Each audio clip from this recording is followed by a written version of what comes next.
En vérité, l'histoire n'avait pas commencé ainsi. Mais qu'importe si je la fais commencer par des buveurs avec leur kango de Bangui à main. Allez, c'est parti, Rimba!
Voilà. Moi, je te comprends, Azalé.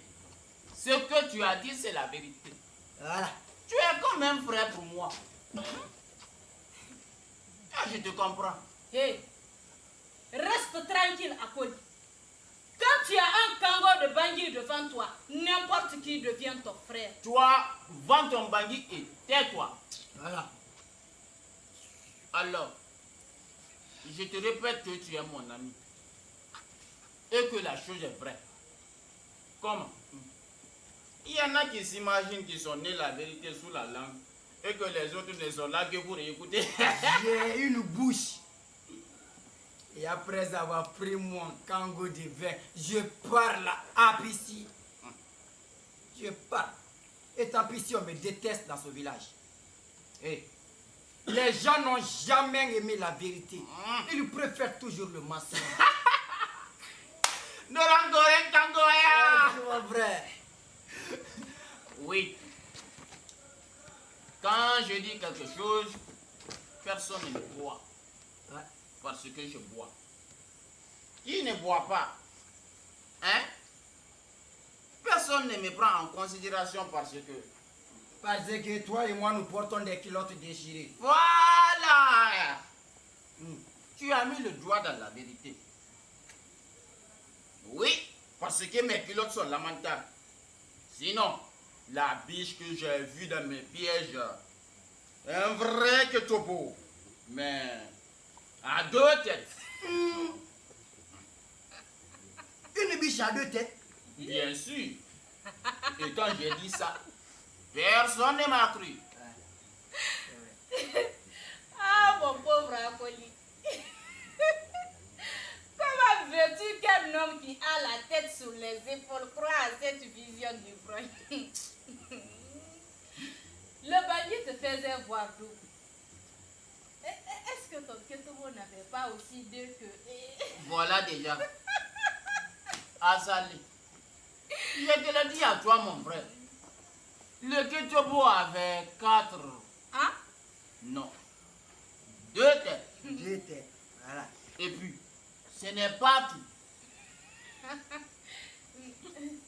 Tes pièges ont aussi pris un escargot à 4 pattes? Ah non. Je n'ai jamais dit une telle chose. J'ai vu seulement dans le fleuve un bois tout noir avec des cornes comme ça. Et quand j'ai dit ça, personne ne m'a cru. Et puis, le serpent avait des grandes ailes toutes rouges. Et il nageait. Il nageait. Bon, quand j'ai raconté ça, on a dit que j'étais ivre. J'ai dit que le comédien devait consulter les morts et les génies protecteurs du village. On ne m'a pas écouté. Non, on ne m'a pas écouté. Si le comédien devait consulter les morts et les génies après chacune de tes visions, il serait l'homme le plus occupé de la terre. Et le chant du coq, aïe. Le chant du coq, aïe. Le coq a chanté au moment où il ne fallait pas qu'il chante. Ça, le coq a chanté quelque temps après le coucher du soleil. Qui a levé le petit doigt? Qui? Hey, moi je bois. Mais je ne bois pas mon cerveau, hein. Vous voyez maintenant ce qui arrive. Akoli! Regarde ce que tu fais, hein? Non. Pardon. Tu as ramassé le kango de ton ami. Tu ne peux pas cesser de gesticuler et parler simplement avec ta bouche. Tu parles avec ta bouche, tes mains, ta tête, tes pieds. Mais tu parles pour ne rien dire. Tout ce que je viens de vous expliquer là, ça ne veut rien dire. Pas grave. La nouvelle d'Assalé, ça ne veut rien dire. Moi, tu sais, je n'ai pas confiance dans les gens qui arrivent de ma vie. Souvent, ils racontent n'importe quoi. Simple question de nous faire comprendre qu'ils voient plus clair que nous. Qu'est-ce que tu veux encore insinuer? J'ai dit seulement ce que j'ai entendu. Il fallait être sourd pour ne pas comprendre cette nouvelle qui circulait partout. On parlait encore plus fort de ça à la square. Et quand je prenais mon verre de vin, j'écoutais. Je voulais me taire et vous écouter. Mais je ne peux pas.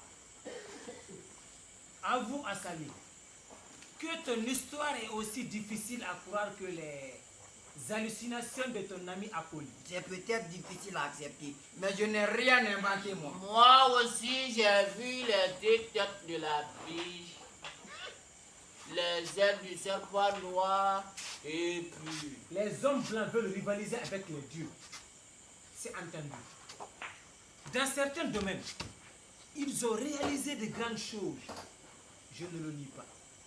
Mais de là à faire ce que tu as dit. Bon, j'ai menti. J'ai menti. Mais pourquoi ne pouvez-vous pas rester tranquille? Le village tout entier ne parle que de mon histoire. Les femmes en allant puiser l'eau au marigot, les hommes en se reposant après les travaux du jour. Tous vous vous inquiétez. Vous croyez que j'ai dit des mensonges? Pourquoi donc cette inquiétude? Il paraît même que le conseil des anciens va se réunir. Puis depuis le Kitobo. Et qu'est-ce qu'on disait au juste à la square? On racontait que les Blancs allaient demander au fleuve de couler à l'envers. Et puis, on disait, tout sera effacé. Il faudra renaître avec un autre esprit. Certaines personnes étaient contentes et elles criaient. Nos nuits seront éclairées, nous aurons le cinéma, notre village sera comme Paris, et nous vivrons comme les Blancs. D'autres personnes se demandaient avec angoisse, mais que nous restera-t-il? Voilà ce qu'on disait. Voyons, c'est une histoire sans tête ni queue. Une histoire sans tête ni queue. Oui. Mais aujourd'hui, laquelle de vos histoires est claire pour nous? En tout cas, Assali, tes nouvelles inquiéteront le village pour que nous ne cherchions pas à mieux comprendre la chose.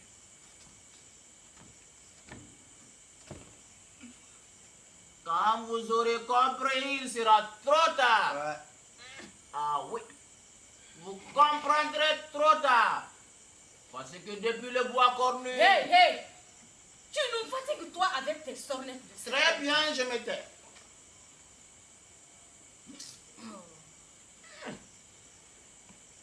Seulement, est-ce que le chef n'aurait pas pu envoyer quelqu'un pour se renseigner en ville? Nous avons pensé à cela à Koli. Mais nous avons jugé d'attendre l'arrivée de Ndouba, le fils du chef. Il a beaucoup étudié et il comprend mieux ce qui se passe dans le monde actuel. Il nous éclairera. En attendant, le conseil va se réunir que nous pensions aux décisions à prendre au cas où l'histoire serait vraie. Ah bon? On dirait qu'en fin de compte, vous prenez la chose au sérieux.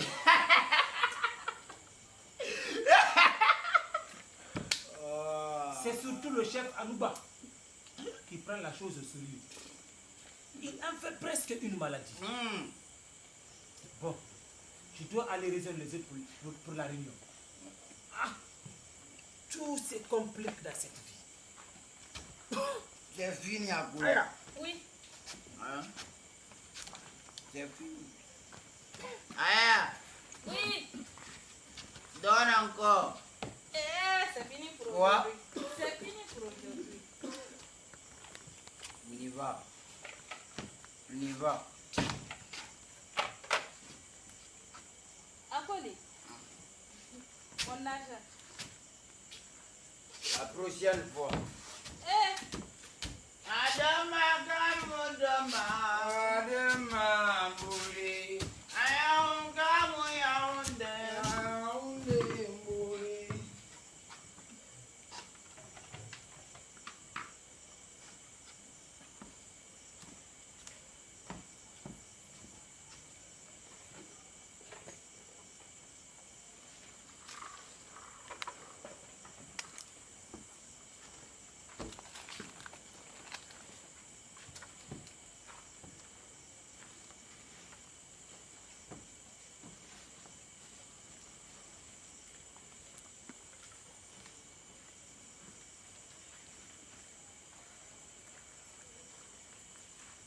En vérité, l'histoire s'est passée dans un petit village qui aujourd'hui a changé de nom.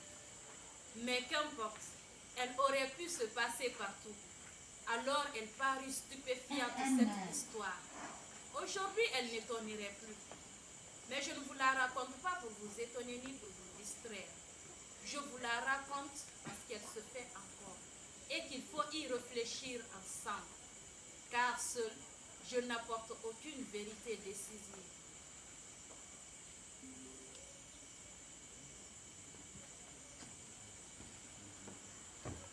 Esaneng. Esaneng.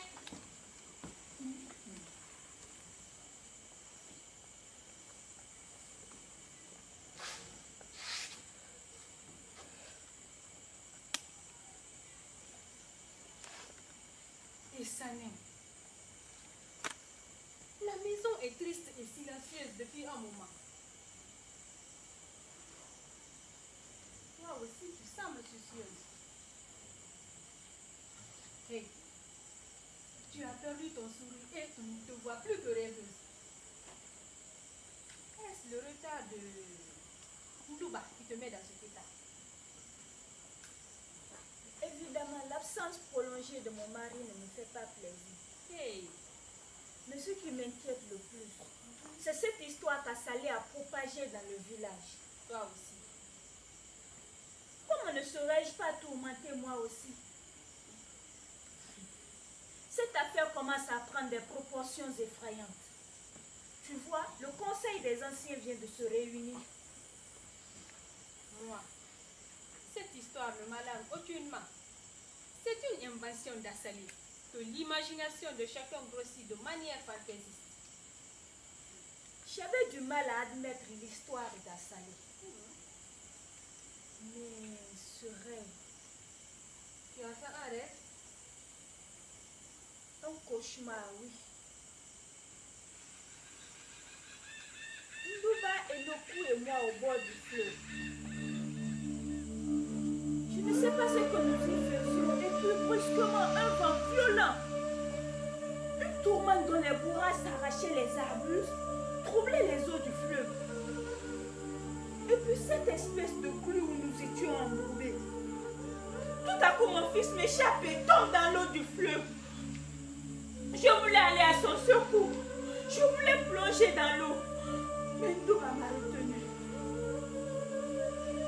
J'ai aussi entendu ses cris. Cet appel. Je les sentais pénétrer au plus profond de moi-même. Abana, j'aurais sauvé l'enfant ou je serais morte. Je sais que Ndouba aussi l'aurait sauvé.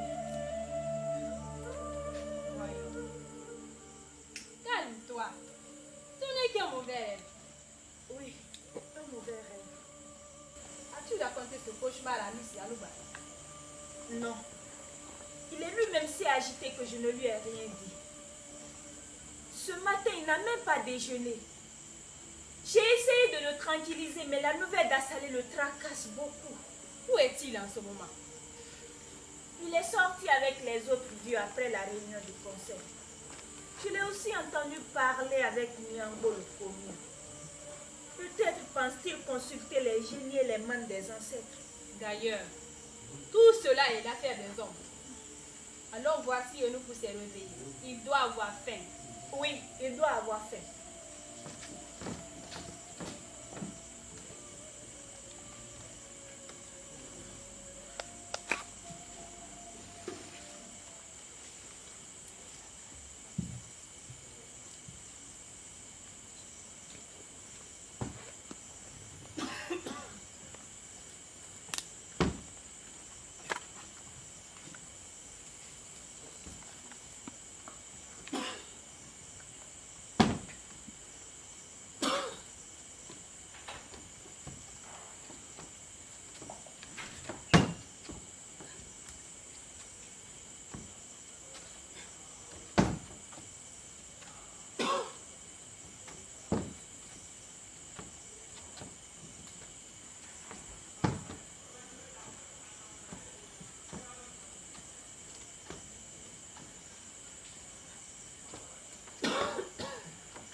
Bonsoir. Ce n'est pas la peine. Bon. Je devrais en principe réunir tout le village pour lui parler. Mais je n'en ai pas le temps. Aujourd'hui, c'est samedi. J'ai droit au week-end, moi aussi. D'ailleurs, tu es là pour ça, chef. Le rôle du chef de village, c'est de servir de canal entre l'autorité et la masse. Nous sommes très inquiets, commandant. Jusqu'ici, nous avons appris la nouvelle par un jeune villageois qui est revenu de la ville. Mais ses explications sont plutôt confuses. Ton arrivée nous soulage, car nous espérons être éclairés. Je suis venu précisément pour ça. Sinon, Il paraît que le fleuve va couler à Rambert. je aurais qu'on me coupe la parole, vieux. Ouvrez donc les oreilles et écoutez. C'est évidemment une affaire importante qui m'amène ici. Sinon, qu'est-ce que je serais venu chercher dans ce village perdu? Un samedi encore. Bon, je suis venu vous apprendre que le gouvernement a décidé la construction d'un barrage dans votre région. Ça sera une immense réalisation qui peut sortir la région de son sous-développement. C'est quoi le sous-développement? Mais c'est... Enfin, c'est trop compliqué à vous expliquer. Vous ne pouvez pas comprendre. Ce qui est sûr, c'est que vous êtes sous-développé. Ça, c'est certain. Finalement, le sous-développement, c'est en quelque sorte le fait de ne pas vivre comme vit le développé. Comment vit le développé? Bon, il roule en voiture climatisée, il mange de la salade à table et... Je ne mangerai jamais des herbes crues. Je ne suis pas un bouton. Ça suffit! Je ne suis pas là pour jouer la comédie et faire rire des imbéciles comme vous. Qui t'a dit que ceux qui mangent de la salade à table sont des moutons? Je parlais du barrage. Parlons du barrage. Commandant, nous aimerions savoir ce que c'est exactement qu'un barrage. Un barrage est un barrage. On ne peut pas l'appeler autrement. De toute façon, cette histoire vous intéresse seulement dans la mesure où vous devrez partir. Nous devrons partir comment? Oui, vous allez quitter ce village. Quittez ce village. Vous ne parlez pas sérieusement. Vous quitterez forcément ce village. Car, selon les études des ingénieurs, votre village sera inévitablement englouti par les eaux du barrage. Vous ne voulez tout de même pas vivre sur les eaux. Alors, vous partirez. Nous sommes liés à faire des choses ici qui ne font pas partie d'elles. Ah, vos plantations, on vous donnera suffisamment d'argent pour en créer de nouvelles. Et puis, on vous construira loin d'ici un village moderne où vous vivrez comme des développés. Trop de choses nous lient à ce vieux village. Nous sommes enracinés ici, commandant. Il y a entre ce village et nous une complicité vitale. Et le quitter, ce serait mourir. En tout cas, c'est ceux qui resteront ici qui risquent fort bien de se noyer. Ce barrage représente pour notre jeune pays un intérêt économique certain.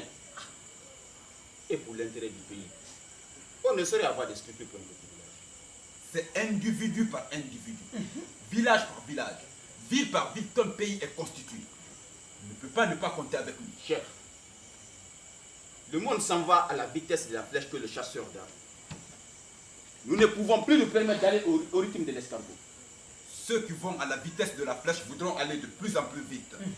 Parce qu'ils ne savent pas vers quoi ils courent, volent. Écoutez, chef, je suis venu simplement vous informer. Je vous dis encore que la décision du gouvernement est irrévocable. Vous partirez donc. Par conséquent, il est inutile que vous créez de nouvelles plantations. Commandant, peut-être faut-il mieux dire au gouvernement dès maintenant que nous ne pourrons pas partir. Jamais! Que nous ne pouvons pas abandonner nos morts ici. Non, nous ne partirons pas. Les morts et les génies nous aideront. Les morts sont morts, voyons. Quant aux génies, les ingénieurs les mettront en bouteille si les jeunes dans leurs travaux. Vous avez si totalement choisi le blanc. Voilà. Voilà pourquoi le pouvoir nous échappe de plus en plus. Les Blancs sont arrivés. Ils nous ont vaincus. Il est dans la destinée de tout peuple de perdre une bataille, mais non de se perdre lui-même.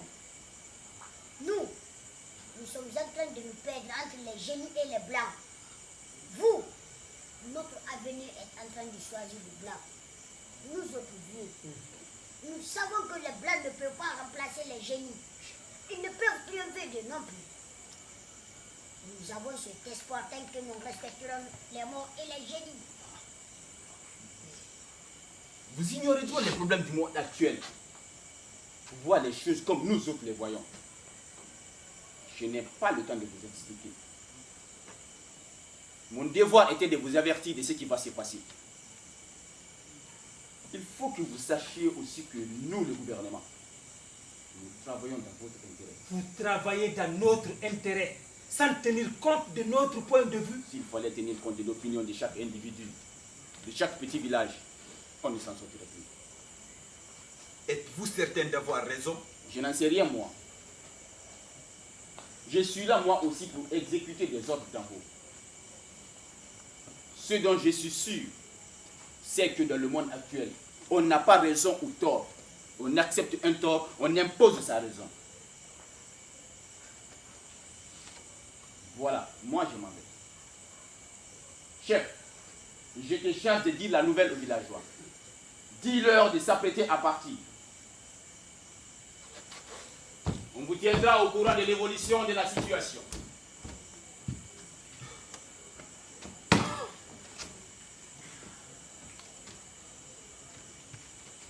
Voilà.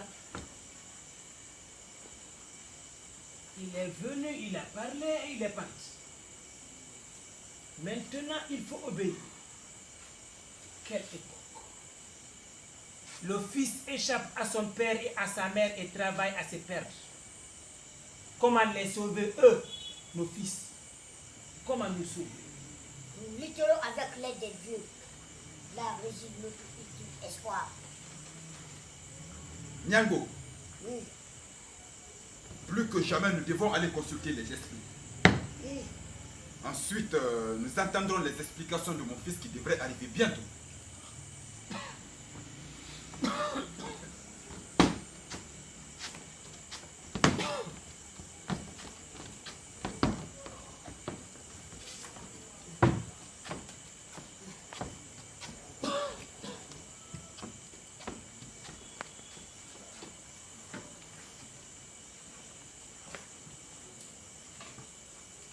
On en était à ce point précis de l'histoire quand un individu significatif fit son apparition dans le village. Un sous-préfet. Ah, vous les connaissiez ces jeunes commandants. Celui-là particulièrement était un cassien-fouet. Un impudent pressé de retourner dans son bureau pour viser sa jeune secrétaire. Il arriva sans crier gare et il donna une nouvelle dimension à l'inquiétude des villageois.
Le comméant et le chef se rendirent dans la forêt sombre près de Moussoni, le domaine des dieux protecteurs du village.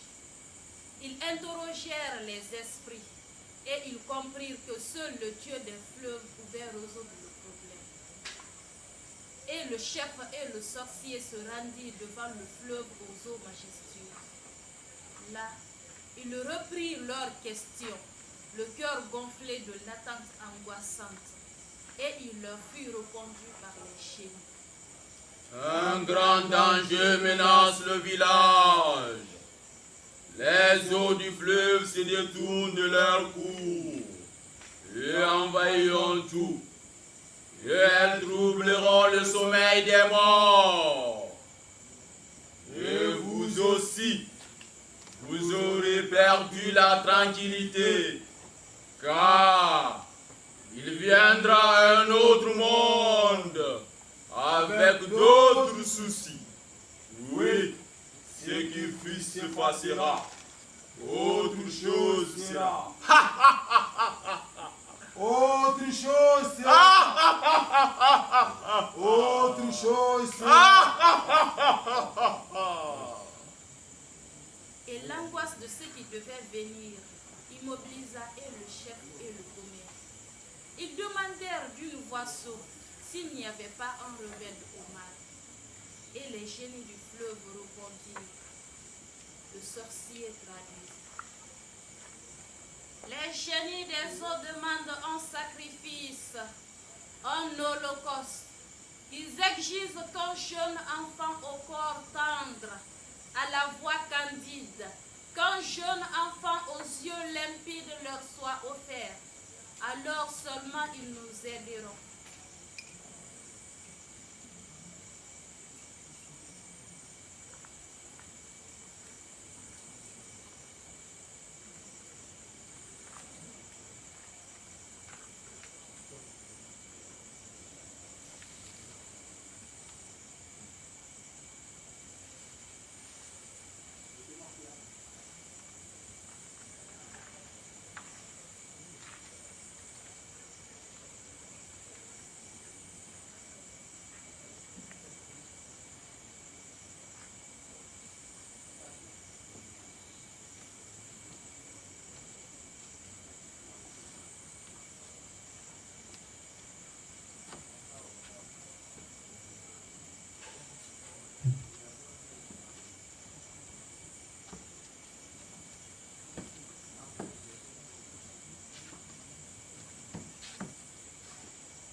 As-tu fait bon voyage, Nouba? Oui, père. Et vous, comment ça va ici? Donne d'abord ton amania, tes nouvelles fils. Je vous avais dit dans ma dernière lettre que j'allais bientôt être en congé. J'ai d'ailleurs envoyé ma femme et mon fils ici avant moi. Je suis donc en congé. Et voilà pourquoi je viens vous voir. Sinon, il n'y a rien de mal. Yo, Anouba. Voilà les nouvelles de Nouba. Ici, le village, jusqu'à ces derniers temps, était tranquille et gai. Comme tu l'as toujours connu. Mais il y a une histoire qui nous cause beaucoup de soucis. Et nous t'attendions pour avoir des précisions. L'histoire du barrage. Oui, le barrage. Le commandant est venu et il a dit que nous devions partir, sans nous dire précisément ce que c'est qu'un barrage. C'est une grande pirogue de fer ou quoi? En tout cas, ça doit être quelque chose de diabolique, puisque les génies lui sont hostiles.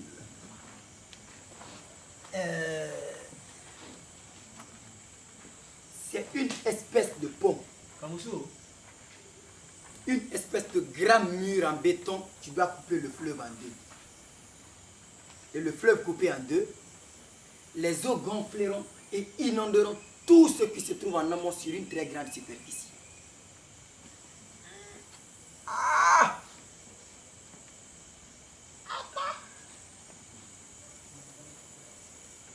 Ce monde tout seul se fait l'inimaginable. Pourquoi éprouver le besoin de détourner les cours des eaux? Mais continue. Nouba, qu'est-ce qui pousse les hommes du gouvernement, les Ngbaïmo, à vouloir construire ce mur? Il n'y a jamais de fumée sans feu. Là, l'histoire vous semblera assez obscure. Vous ne comprendrez qu'une fois les travaux terminés. Voilà, ce barrage est une centrale hydroélectrique. une quoi? Ce nom ferait peur même au génie. Le nom n'a pas d'importance. Donc, ce barrage produira de l'électricité. En fait, de la lumière qui éclairera tous les villages, toutes les villes dans le pays. Tu vois toi-même, Ndouba, que tout cela n'est pas très clair. Barrer le fleuve pour avoir de la lumière. C'est peut-être difficile à accepter, mais cela est possible. Grâce donc à cette électricité, des usines pourront être mises sur place et nous pourrons ainsi fabriquer beaucoup d'objets que les Blancs nous vendent très cher. Vous comprenez donc l'importance de cette chose. Moi, je comprends mal la chose elle-même. Après les Blancs, vous, nos fils, essayez de nous faire gober n'importe quoi. Le poisson vient de l'eau. D'accord. Certains génies viennent des eaux. D'accord. Les ombres de certaines personnes viennent des eaux. D'accord. Mais depuis nos ancêtres, on n'a jamais vu la lumière et le feu qui viennent de l'eau. Oui, nous saisissons mal la chose elle-même en vérité. Et quand bien même nous la saisirions, cela ne changerait rien à notre opinion. Cette chose veut que nous partions. Elle s'oppose à notre vie. Nous lutterons donc pour qu'elle ne vive pas. Le barrage n'exige pas notre mort, père.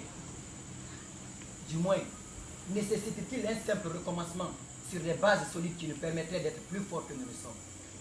Plus forts que nous le sommes. Tu dis plus fort, Ndouba. Et tu sais que partir pour nous signifierait mourir à moitié. On ne recommence pas une vie, mon fils. On continue sur sa lacée fatale. Ou bien on meurt et on revient. Alors on recommence une nouvelle vie. Partir, ce serait abandonner une partie de nous-mêmes avec ces villages. Sans doute, notre partie la plus vivante. Donc la plus profonde. Que nous restera-t-il? Nous acquérons une nouvelle force. Celle dont on a réellement besoin pour pouvoir survivre dans le monde actuel. Nous sommes engagés dans une vie où tout est affrontement et où la puissance de l'argent est extraordinaire. Nous ne pouvons pas nous permettre de toujours perdre. En vérité, que sommes-nous actuellement entre les mains des pays blancs? Il faut leur demander la permission de cracher, de pisser, sinon ils nous coupent le pain. Parce que vous avez accepté d'apprendre à manger le pain. Parce que vous avez accepté à fumer le tabac des blancs. Parce que vous avez accepté à n'aller qu'en voiture, à boire les boissons des blancs. Parce que vos femmes s'habillent comme des blanches, parlent même comme des blanches. Ils vous ont ouvert avec ostentation leur vitrine, avec leurs vices aussi déguisés, bien sûr. La tentation a été très forte que vous n'avez pas su y résister. Voilà pourquoi vous êtes esclave. C'est vrai, je le reconnais. Et c'est pourquoi nous devons travailler. Travailler dur pour nous libérer de leur étau. Quitte à être esclave de notre propre travail. C'est lui qui nous libérera d'eux. Combien d'hommes comme toi pensent vraiment cela? Et combien parmi eux savent vraiment qu'on les fait marcher? Qu'ils sont simplement dans un jeu. Un jeu dans lequel ils ne sont que des pions. Oui. L'histoire nous a mis dans une situation où nous ne pouvons être que des pions. Quelques-uns d'entre nous ont pris conscience du fait. Nous savons aussi que nous sommes irrésistiblement attirés dans une vie où le plus fort dévore le plus faible. Nous savons les plus faibles. Et nous travaillons à nous rendre indigestes. Tout cela est trop compliqué, mon fils. Votre faiblesse vient de ce que vous les avez choisis, eux, au lieu de choisir les dieux. Au lieu d'être respectueux envers les ancêtres morts. Sans les blancs, nous avons vécu heureux. Depuis l'enfance du monde, quand Aluko Nyamian Kayo créa l'univers, nous parlions avec le Dieu. Nous leur offrions des sacrifices et nous avions leur protection. Les femmes avaient beaucoup d'enfants. Le fleuve poissonnait et la terre fertile et généreuse facilitait cette vie simple et heureuse. Oui, le temps qui passait nous a aidés à comprendre les hommes et les choses à notre manière. Et nous vivions à notre manière. Et puis, les Blancs sont venus. Ils nous ont vaincus. Nous nous sommes soulevés. Mais vous avez encore choisi le blanc. Et vous vous perdez sans se rendre compte. Pourquoi être ouvert au monde quand on est heureux dans ce petit univers? Non. Vous êtes déjà perdu dans les vies. Là-bas, les jeunes gens dansent-ils au son des tam-tams? Disent-ils encore les contes de chez nous? Écoutent-ils seulement les paroles de leurs vieux parents? Oui. Ceux qui sont revenus de la ville m'ont dit que là-bas, les jeunes sont perdus. Nous n'avons pas choisi. Du moins, pas consciemment. Je ne représente pas les jeunes dont tu parles. Je ne les approuve pas et ne les justifie pas non plus. Mais j'explique leur comportement. Non, nous n'avons pas choisi le blanc. Nous vivons dans un monde qui vit selon le blanc. Un monde où notre jeunesse néglige les compétitions de lutte. Où les jeunes ne connaissent pas l'initiation. Ignorent les dieux. Là-bas, les jeunes sont à l'école d'une vie de plus en plus embrouillée, qu'on ne peut nier sous peine d'être englouti un jour et de s'étonner de ne pouvoir échapper au gouffre. Et comment pensez-vous échapper au gouffre? Travailler surtout pour pouvoir nous satisfaire. Par exemple, en construisant des barrages. Quand les eaux du barrage auront englouti notre village, que nous restera-t-il de Ndouba? On construira loin d'ici un village moderne, avec des maisons en dur, un village éclairé la nuit, un village avec le courant, enfin, un village où l'on sera mieux armé pour vivre. Ndouba, que nous restera-t-il vraiment de nous-mêmes? Nous deviendrons des esclaves. Non, nous préférons notre tranquillité, notre vie faite de communion avec les jeunes et les morts. Nous lutterons toujours pour ça, Ndouba. Ce n'est pas dans cette voie que nous devons lutter, Père. Dans ce sens, même si nous remportons une victoire, elle ne sera pas moins provisoire. Toute victoire est provisoire. La vraie victoire est la persévérance dans la lutte. C'est pourquoi nous, vos pères, pensons que les Blancs ne nous ont pas vaincus. Parce que nous sommes encore nous-mêmes. Et nous aimions notre vie. Nous n'avions pas besoin d'un univers où la nuit est trop claire et palue le bonheur. Père,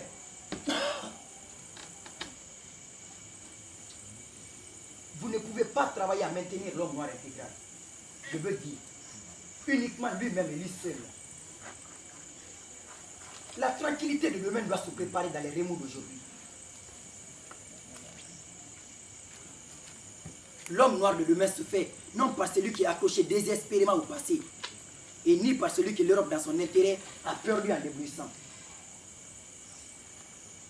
mais simplement par celui qui est assez lucide pour avancer vers l'Europe tout en restant lui-même. Nous avons besoin de la technique. Nous avons besoin de la modernisation. Mais ce que la modernisation ne fera du bien qu'à nos corps, non à notre personne. Elle ne peut faire de nous que des hommes vides. Non. Le barrage détruira la retraite des morts qui veillent sur vous. Peut-être vaut-il mieux ne pas mêler les morts et les génies à nos problèmes. Ah oui. Le commandant nous a dit déjà que les morts sont morts. Ça prouve combien vous êtes perdus. Ah oui. Il nous a appris encore que les ingénieurs mettront les génies dans des bouteilles. Les morts qui nous protègent engloutis. Les génies en bouteille. Oh, mon fils, je suis encore le chef d'un village qui croit à la protection des dieux et à la générosité des génies. Un village qui jusqu'ici a vécu heureux. Et aujourd'hui, je dois sauver ce village. Le chef n'est fait ni pour l'argent, ni pour les honneurs. Le vrai chef est avec son peuple, parmi lui, pour lui servir uniquement. Je ne vois plus très bien où vous m'amenez. Qu'ai-je fait qui ne soit pas digne d'un fils de chef? La question n'est pas là. Dis-toi, que ne ferais-je pas pour être digne de ce que je suis? Chef, il vaudrait mieux le dire. Y a-t-il donc quelque chose, père?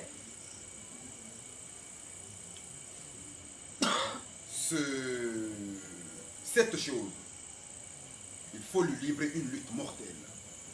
Et il va de notre vie à nous. Tu n'es peut-être pas d'accord avec nous, mais j'ose espérer que tu nous aideras. Je te quitte, Anouba. Quant à toi, Ndouba, écoute bien ton père et réfléchis. Nous ne sommes que par la somme de ce que nous avons fait à travers le temps. Si cela se fasse,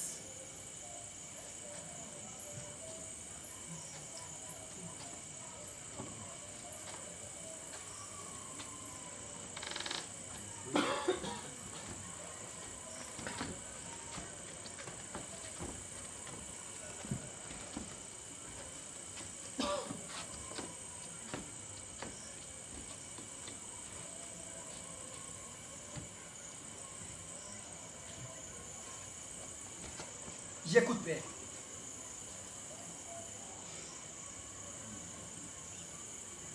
Vois-tu, Ndouba? Le petit commandant est venu. Il nous a dit que nous sommes trop ignorants de voir les problèmes d'aujourd'hui comme vous les voyez vous. Je ne sais pas comment vous les voyez, mais la situation est grave. Nous ne pouvons permettre que notre village s'efface de la terre. Nous ne pouvons pas laisser engloutir ces lieux qui sont une partie de nous. Non. Laissez s'effacer les traces de nos pères. Les traces des pères de nos pères. Ce n'est pas que je ne comprenne pas le tragique de cette situation, mais c'est un mal nécessaire, un sacrifice. Un sacrifice. Les sacrifices ne se font qu'aux dieux, aux morts qui nous protègent. Mais puisque la construction du barrage ne peut se faire sans leur destruction, notre destin est de lutter à côté d'eux. Nos problèmes, père, ne doivent plus être posés en termes de destin. Ils doivent être pensés en termes de liberté. Il nous faut être libres. Libres d'abord. Nous devons avoir notre destin, je veux dire. Notre propre devenir dans nos mains.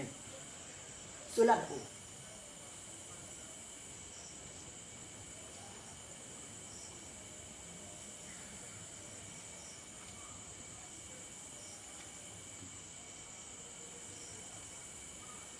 Êtes-vous sûr d'être sur la bonne voie? Êtes-vous certain que vous libérer des dieux et des morts vous permettra de vous libérer de ceux qui vous tiennent actuellement d'être maître de votre devenir? Nous ne voulons pas nous libérer systématiquement des morts et des génies. Nous remarquons seulement que dans certains cas, ils favorisent la domination des anciens maîtres. Parce que les autres ont tué leur Dieu, croyant se libérer aussi. Puis ils se sont sentis vides. Pour combler ce néant, ils ont inventé un Dieu insatiable, l'argent. J'ai dit seulement que celui qui veut le bonheur de l'homme noir doit d'abord lui créer de meilleures conditions de vie. Mais si les génies et les dieux, les monstres se liguent pour rendre impossible la création de ces conditions de vie, c'est qu'ils ne sont pas utiles. Alors, ils n'ont pas leur raison d'être. Tu profanes mon enfant. Tu divagues.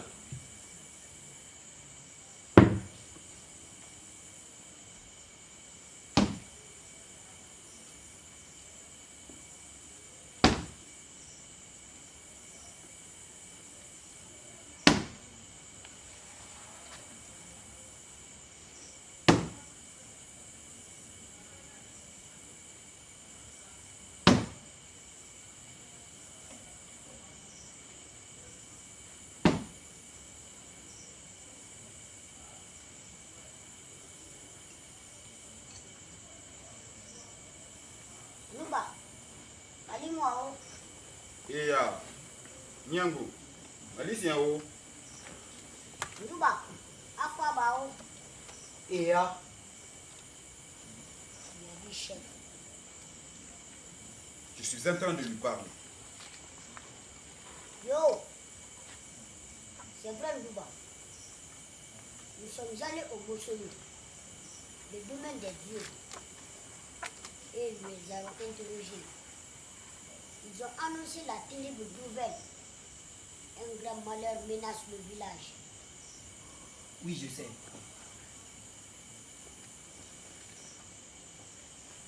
Et nous les avons demandé s'il n'y avait pas de remède à ce mal. Qu'ont-ils répondu? Du sang pur. Nous devons donner un enfant au génie des eaux pour que notre village ne soit plongé à jamais dans le monde du silence. Vous ne pensez pas que le sacrifice d'un enfant... Non. Non. Si. Si, nous devons le faire. Nous devons donner un enfant au génie des eaux. Non, père. Pas ça. Pas lui. Il faut bien quelqu'un, un tout jeune enfant. Mon fils. Mon fils. Père, je n'oublie pas que je vous dois tout, même cet enfant. Mais je ne peux pas. Faudrait-il demander cet enfant à quelqu'un d'autre? Mon fils, l'enfant de Sané. Il est d'abord, avant d'être à toi, C'est vrai. elle. Il est d'abord au mort avant d'être à toi et à elle. Non, père. Non. Le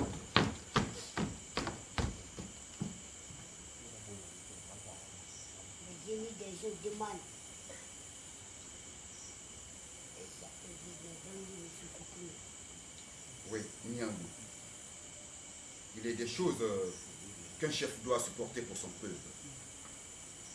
Accepter son propre déchirement pour voir son peuple heureux. Faire un don total de soi.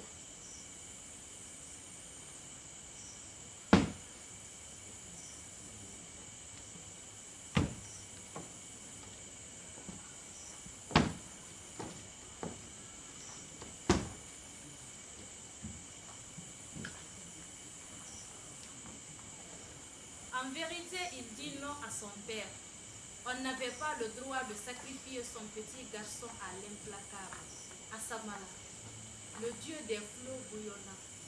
Or, Nyango le coméen fit courir le bruit que Ndouba, le fils du chef, pouvait sauver le village. Mais il refusait. Or, on s'attaquait au chef Alouba et à son fils. On s'attaquait aussi à Essané, la femme de Ndouba. Et on critiquait la famille du chef, mais pas devant ses parents. La suspicion entra dans le village. Niango affirmait que les morts n'étaient pas contents parce qu'on les respectait plus. Et le village parlait. Niango finit par faire savoir à tous que ni le bandit ni le koutoukou ne suffisaient plus aux esprits. Il ne disait pas ce qu'il fallait. Quand on se demandait en mangeant du foutu de banane si ce n'était pas du sang humain que les morts avaient pris.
Tu es toujours triste, Sané. L'arrivée de Ndouba, au lieu de te détendre, t'a beaucoup plus assombri. Tu dépéris continuellement.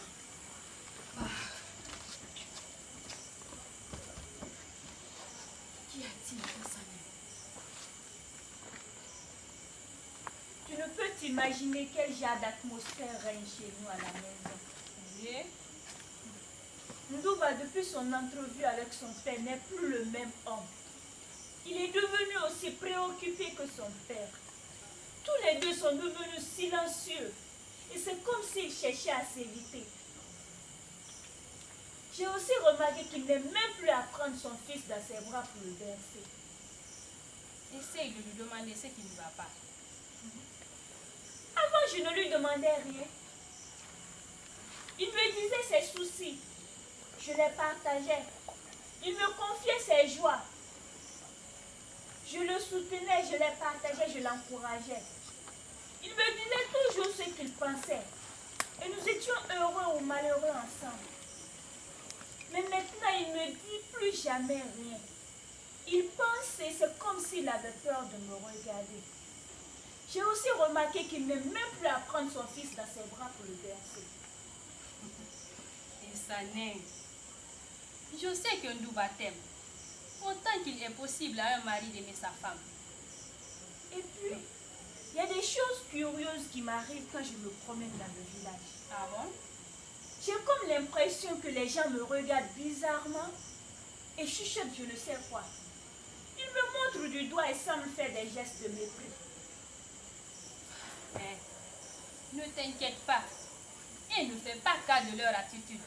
Les gens sont de mauvaise langue. Tu as aussi entendu les allusions d'Assalé concernant mon mari. Ce sous-là. Ils ne sont tout de même pas tous sourds dans ce village. Il faut que je sache ce qui se passe.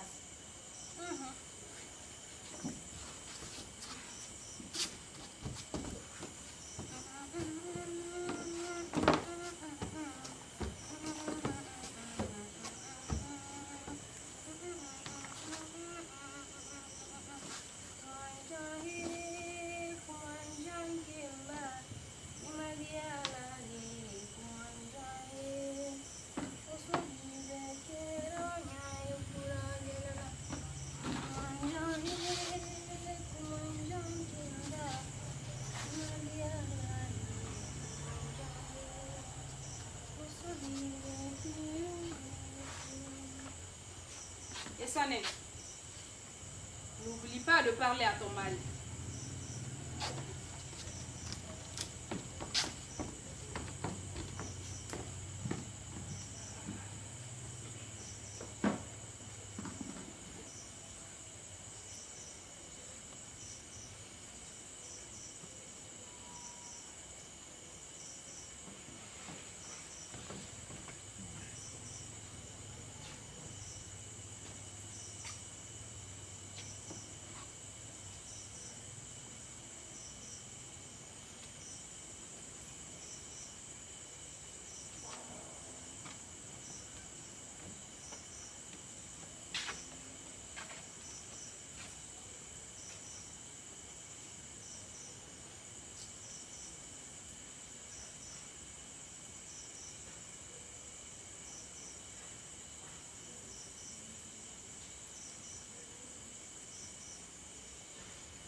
Je viens de jouer à Lawale avec Malam. Qui a gagné? J'ai perdu. Je n'avais pas l'esprit au jeu. Ndouba, pourquoi as-tu maintenant des secrets pour moi? Pourquoi te tais-tu? Pourtant, je voudrais tout supporter avec toi.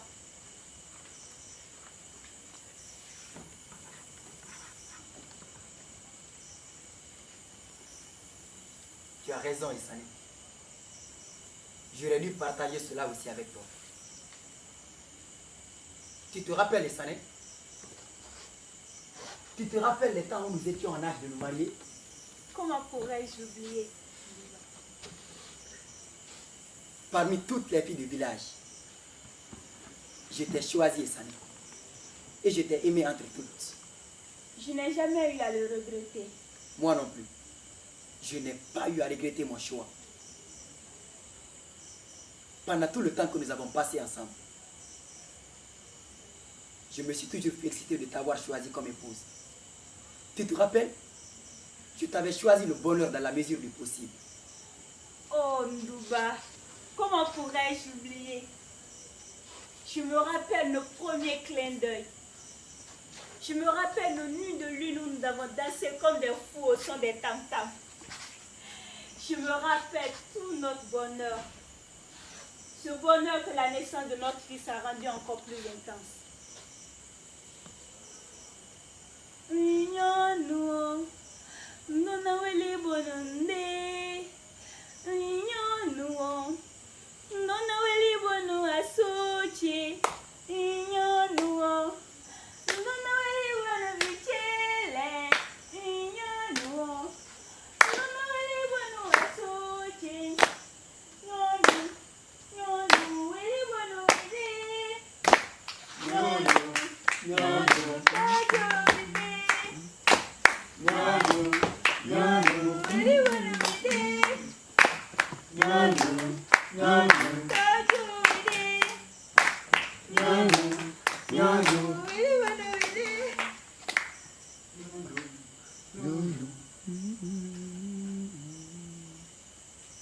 Tu te rappelles, Isané? Je t'avais aussi dit qu'une vie est une succession de malheurs et de bonheur. Oui, tu me l'as dit. Et avec toi, je suis prête à souffrir aussi. Même les sacrifices les plus terribles et inutiles. Oui, je t'aiderai à vaincre tous les sacrifices, à supporter toutes les difficultés. Tu es sûr, même les sacrifices inutiles?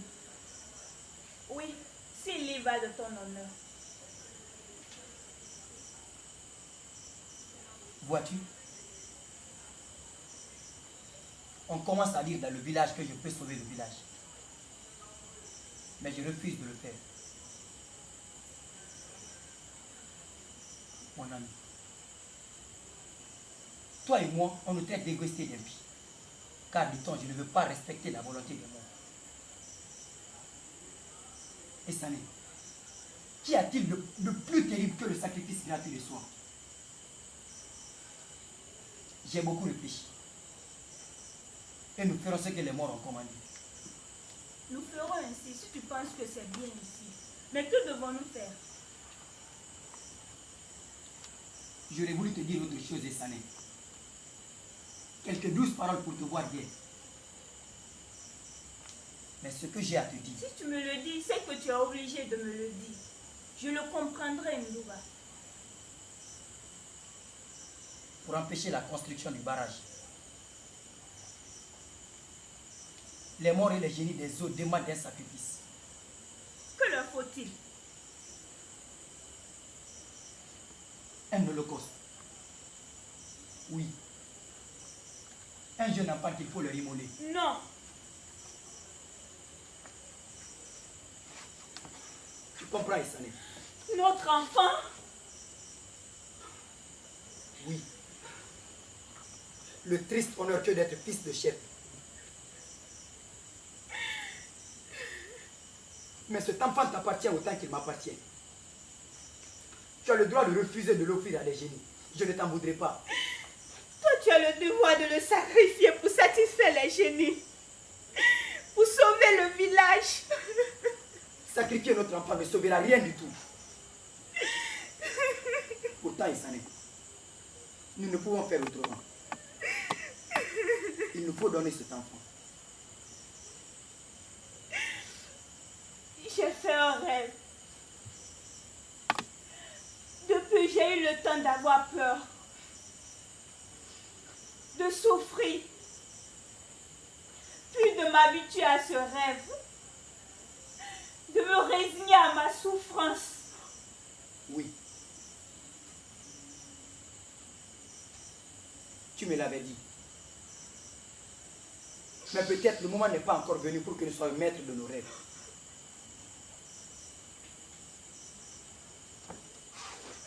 Et ça n'est. Nous perdons notre enfant. Mais j'espère que ce sacrifice ne sera pas totalement inutile. J'espère qu'il fera comprendre à nos pères que la solution de nos problèmes ne se trouve pas dans le sacrifice humain. S'il les faisait comprendre cela, il n'aura pas été inutile. Je souffre, Ndouba, mais j'ai foi en toi. Et nous donnerons notre enfant si tu penses que c'est notre seule issue. Il n'y a aucune issue. Il nous faut donner l'enfant. Mais je vais essayer de convaincre le village pour une dernière fois. Il faut qu'ils comprennent tous que moi aussi, je cherche le bonheur du village. Il faut qu'ils comprennent.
Anouba.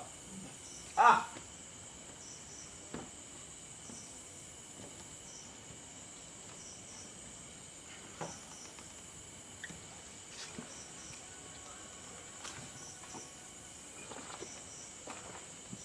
Anou. Oui. Anou, ma demande aujourd'hui est inhabituelle. Mon âge, je sais, ne me permet pas de convoquer toutes ces vieilles personnes. Non. Dis-leur d'abord que je leur demande pardon. Voilà. Nanamo. Votre fils Ndouba vous demande pardon pour avoir osé vous réunir ce matin. Ano, Nam. Ndouba ne peut pas nous avoir réunis à cette place pour une affaire sans importance. Nous écoutons donc. Ndouba. Les vieux écoutent tes paroles. Toute l'assemblée t'écoute. Missy, Nam. Nda a raison. Si je me suis permis de demander la présence de vieilles personnes aussi à cette réunion, c'est que la situation est vraiment grave. Et que parler les uns derrière les autres n'est pas la solution au problème. Continue, Ndouba. Les anciens ont dit aussi, quelquefois les jeunes gens peuvent vous jouer, vous faites danser les vieilles personnes. La chose se résume ainsi. Pour faire démarrer notre industrie qui, à la longue, permettra de libérer notre économie, le gouvernement a décidé de construire un barrage près de notre village. Or, l'on sait que les eaux du lac de retenir en clôturant le village.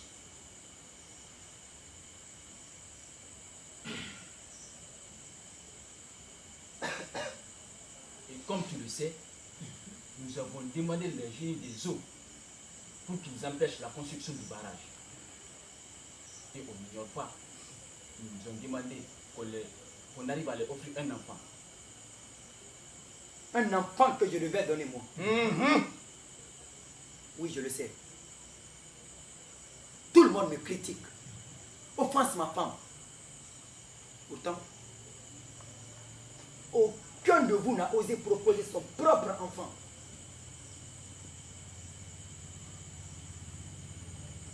J'ai refusé de sacrifier mon enfant. Si j'avais jugé qu'il est dans l'intérêt du village de faire ce sacrifice, je ne l'aurais pas refusé.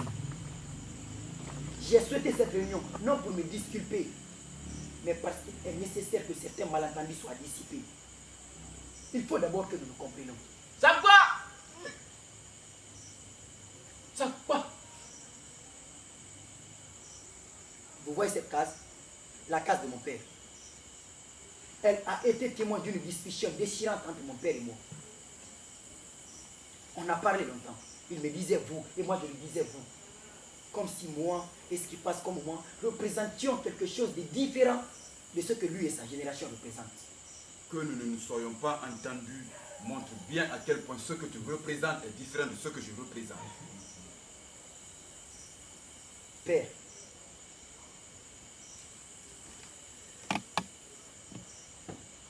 le problème actuel est trop grave pour que nous le réduisions simplement en une banale querelle de génération. Il s'agit de l'avenir du monde noir.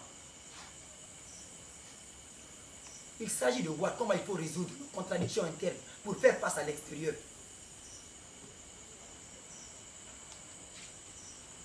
Et ce que je représente n'existe pas. Je veux dire, je ne représente pas cet état de choses qui fait qu'un grand nombre de mes frères oublient jusqu'à leur origine. Je combats cela autant que vous. En vérité, notre combat est le même. Et seules les méthodes diffèrent. Notre objectif ne peut pas être le même. Toi aussi, tu as choisi le blanc. Je n'ai pas choisi le blanc. J'essaye seulement de vous faire comprendre que malgré nous, nous sommes embarqués dans ce monde qui vit selon le blanc. Je ne dis pas de vivre aussi comme le blanc. Je dis de prendre chez lui les armes qui lui permettent de nous dominer. Et libre, nous serons plus facilement nous-mêmes. Lui emprunter ses armes. Oui. Mais si l'opération doit coûter à notre vie, si elle doit coûter à notre responsabilité, il faut d'abord peser les chances de survie des deux côtés. Et choisir entre se mettre intelligemment à leur école ou leur tourner carrément le dos. Seul notre intérêt commandera notre choix. Penses-tu que notre intérêt à nous soit de quitter ce village? Penses-tu que quitter ce village où nous avons toujours vécu heureux soit dans notre intérêt?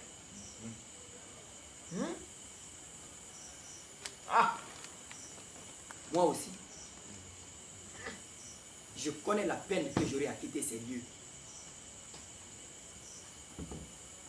Je sais le grave choc que notre départ implique. Je pressens le vide qui va nous habiter les premiers temps du départ. Pourtant, quand je regarde l'avenir qui nous est réservé, je réponds sans hésiter que notre intérêt se trouve dans le départ. Oui, il faut partir. Vous voyez vous-même que nous ne pouvons plus vivre comme autrefois. Nos habitudes les plus naturelles ont été faussées pour vivre maintenant. On ne peut plus se contenter des simples poissons du fleuve, des bananes et des tubercules des champs. Il faut acheter du riz, du sucre. Il faut du pétrole pour nos lampes. Il nous faut acheter de bonnes machettes pour travailler nos champs, des filets résistants pour la pêche. Regardez. Regardez donc ces pailles que vous portez. Ils sont faits par des machines. Malgré nous, nous sommes embarqués dans ce monde où il faut tout acheter au prix qu'on nous impose. Voilà par où l'on nous tient encore. Voilà donc à nous. Ce monde ne nous permet plus de vivre isolés. Nous ne pouvons pas nous suffire, tout comme les autres ne peuvent pas se suffire eux non plus. Il nous faut donc apprendre avec ardeur ce qu'ils savent le plus que nous. Et il faut partir avec conviction et enthousiasme.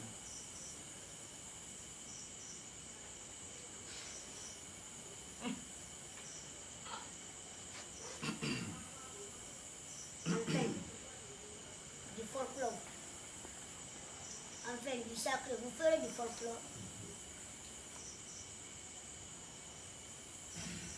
Silence. Silence.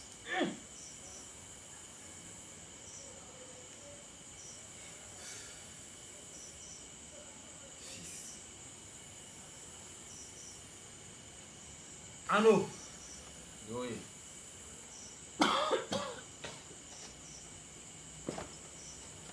dis à Ndouba que nous avons entendu ces paroles. Père, Père, s'il vous plaît. S'il vous plaît.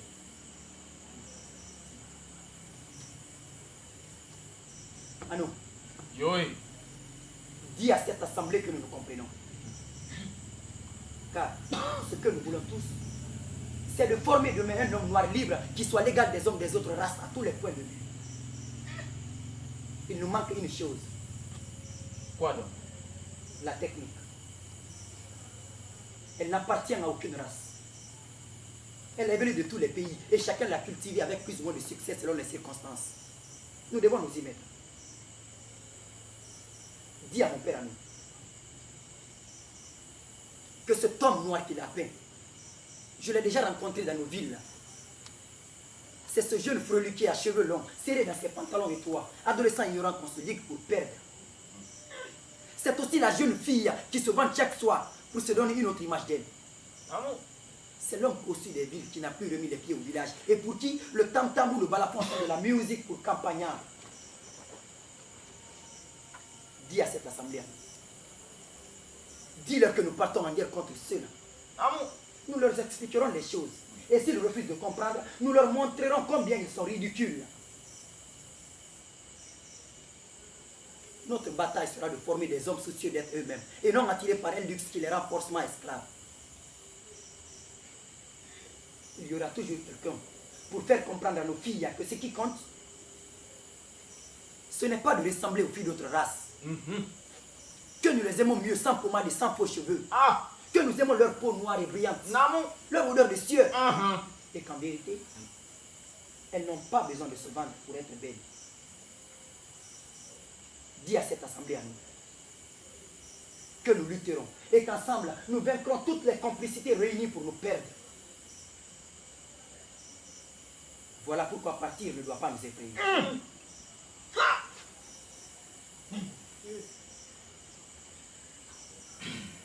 Silence. Ano, Silence. dis à Ndouba que ces paroles ressemblent à la vérité. Namon, Namon. Mais quelle place sera réservée à nos coutumes dans cette vie qu'il prépare, en supposant qu'il soit assez fort pour vaincre?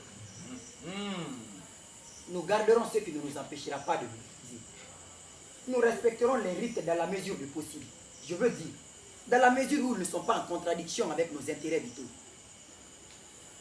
Enfin, du sacré, vous ferez du folklore. Non, pas du folklore, mais une solide référence de notre race. Une autre nature qui ne puisse pas nous empêcher d'avancer pour obliger les autres à compter avec nous. Partir d'ici ne doit pas nous empêcher de cultiver cette nouvelle nature. Parti. Et les morts, quand verrons-nous? Tu as déjà dit qu'ils sont partis. Ils nous suivront donc partout et nous pourrons toujours compter sur leur protection. Nous devons faire ce sacrifice pour empêcher la construction du barrage. Sinon, nous sommes perdus. Ndouba, nous ne pouvons tout de même pas partir avec le cimetière. Après tout, pourquoi le cimetière ne nous suivrait-il pas? Sais-tu ce que tu dis, Ndouba? Partir avec le cimetière. Donc, exhumer les morts, tous les ancêtres. Il faut que nous sachions faire des concessions mutuelles. J'ai essayé de vous faire comprendre qu'il fallait partir, puisque là-bas aussi, nous pouvions organiser une manière de vie qui respecte notre authenticité. Partout, nous pouvons adapter la coutume aux exigences de notre nouvelle vie.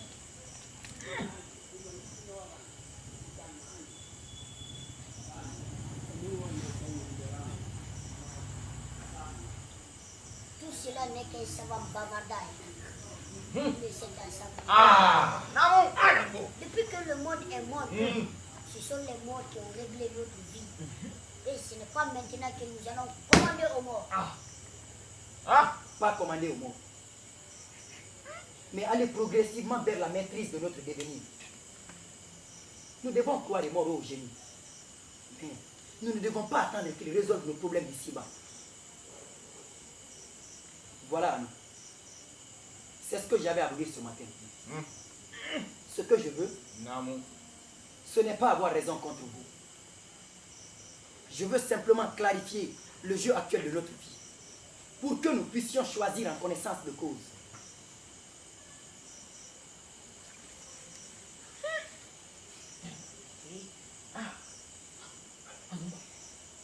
Silence. Silence.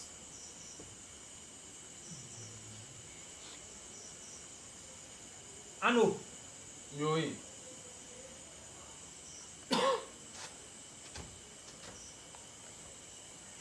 dis à Ndouba que nous avons entendu ces paroles. Namo. Cela nous a fait plaisir. Nous avons compris que nous faisions erreur sur un point.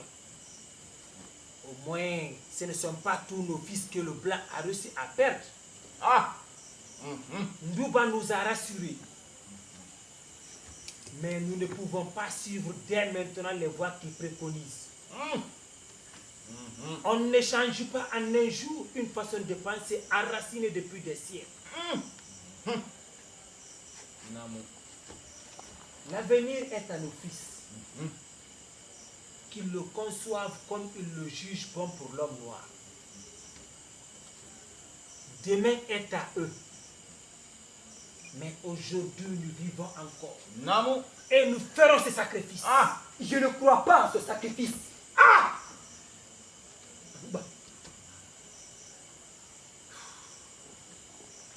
Et même si je crois que le sacrifice d'un enfant puisse empêcher la construction d'un barrage, je n'approuverai pas ce sacrifice. Parce que je vous le répète, ce n'est pas là notre intérêt. Mais vous pensez tous que c'est le sacrifice de mon enfant qui me fait chercher d'autres solutions à un problème qui vous paraît simple. J'ai dit que mes tentatives ne sont pas une ruse. Et pour vous le prouver,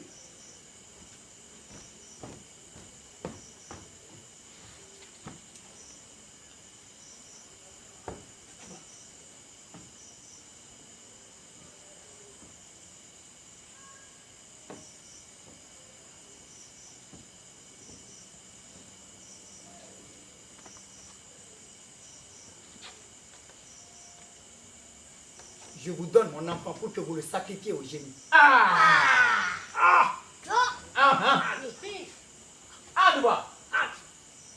Et si cela le sauve, ça sera très bien.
Et nous, pour le fils d'Essané et de Nouba, fut donné en holocauste, à l'implacable Assamaya, le plus terrible des génies aquatiques.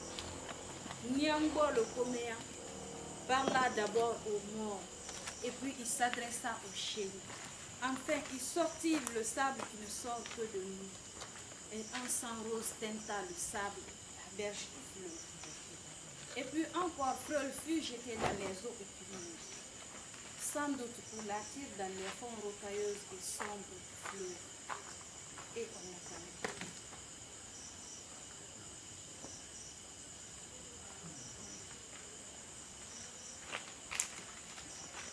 Bianco disait que le sacrifice n'a pas été exaucé parce qu'ils ont discuté leur volonté